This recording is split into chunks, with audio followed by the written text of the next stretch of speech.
Hello, and welcome to Insights, a podcast from Understanding Society, the study that captures life in the UK in the 21st century.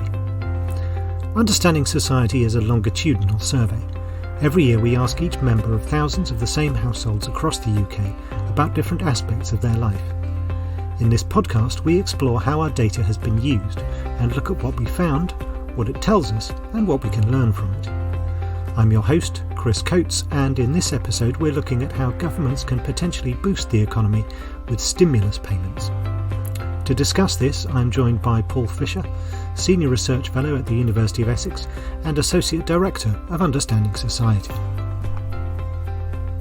So, Paul, can we start by saying what we mean by stimulus payments? Yeah, sure. No, that's probably a good start. By stimulus payments, we just mean payments that the government makes to its citizens. And the aim is going to be to kind of encourage spending to boost the economy. These payments are normally paid in like a recession or in times of crisis. And, there's been quite a bit of that recently. So just to give some examples, in the COVID-19 pandemic, various governments did direct payments to their citizens. The US had a big stimulus payment scheme. And even if I think more recently in the UK, you can think of something like the energy bill and support scheme that's going on, where people got payments, to help deal with the cost of living crisis. So that would also be a stimulus payment. Okay, thank you. And during this discussion, we're going to be talking about marginal propensity to consume, or MPCs.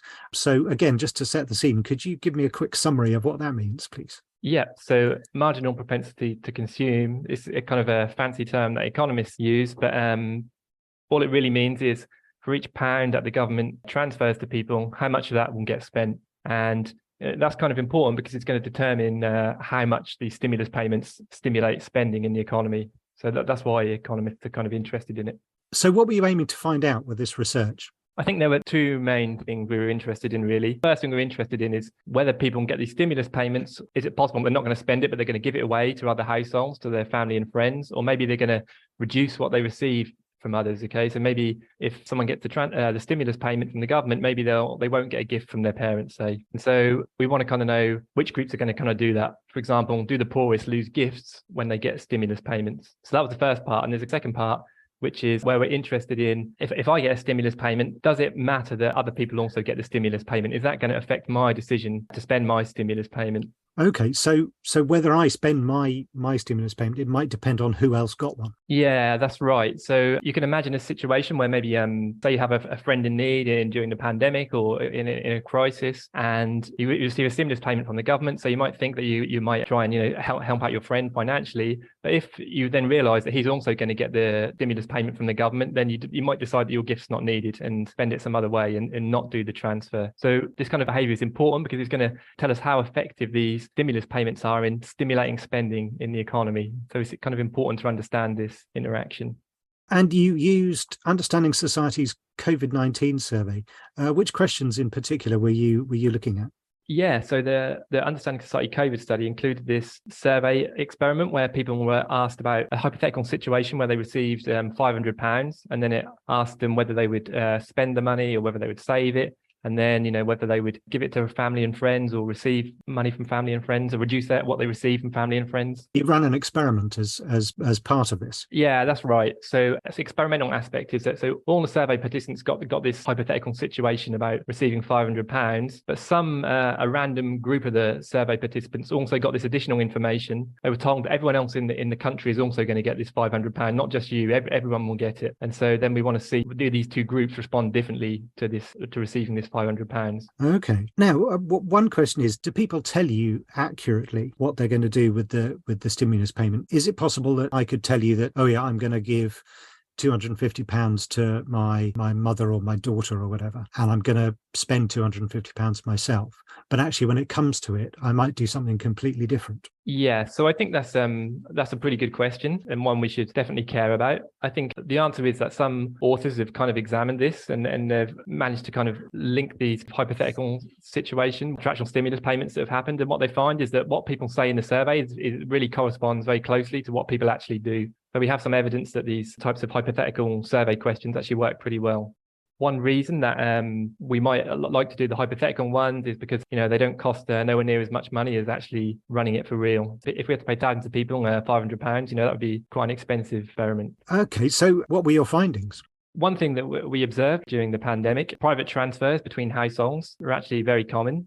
And the extent to which people did that varied with the lockdowns. So during the first lockdown was the time when more gifts were given. And I think something like 15% of people actually reported giving gifts during the first lockdown. In terms of the kind of main finding of the paper, I think there's two kind of things. And the first is that a significant number of people said that when they got this stimulus payment, they would either give it to others, or some others also said that they would reduce the amount that they received from others. So as they're getting the stimulus payment from the government, this would mean that they would receive less money from family and friends. So we can kind of look into which groups that was for, and maybe it's kind of expected, but it was the poorest groups who said that if they got a stimulus payment, they'd receive less from their family and friends. But in terms of giving, actually, this is maybe not completely expected, that it's actually all groups that said they would give some of the stimulus payment away, and that's pretty equal across the poorest and the richest groups. So pretty much everyone in the same proportion said that they would give some of the stimulus payment away. And then the second main thing we had was about this issue of whether it matters that other people are also getting the payment. Does that affect my decision on how I would spend my stimulus payment? And so what we find there is that the people who,